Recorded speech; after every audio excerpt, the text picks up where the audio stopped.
Furkhan, Shawn, and Kent. Now, I want to kind of just ask the three amazing humans here, the men in this group, a question that I think we don't talk a lot about in this space. But I know there's a lot of mental health stigma when it comes to men's mental health, especially, I've heard a lot of people say you got to tough it out, you got to be a man. You being in your corporate spaces, in consulting and a leadership coach, etc. What kind of advice can you give to men who are struggling for asking for help? I mean, this is a great framework, for example, but how can we get them to do the work? I think I'm really curious about that. Yeah, just quickly, I think we got to give men permission to share their feelings and without, and not stigmatize them for it.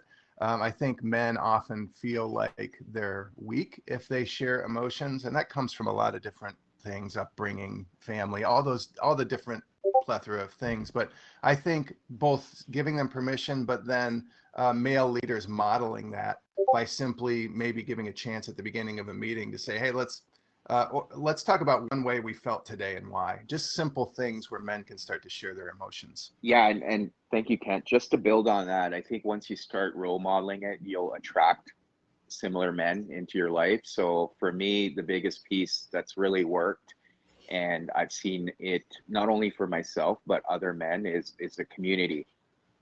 Reaching out to other men. I've talked about the impact of men's groups, something that's coming back. So having that tribe of men where you can have these conversations and share your experiences, work through different challenges you may be encountering, that's been huge and powerful.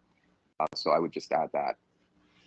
And for me, I would, like, Ken made some excellent points about modeling, and Furkhan with the groups. I totally agree. One of my dreams is to have a connected, supportive group of men where we can feel safe and open.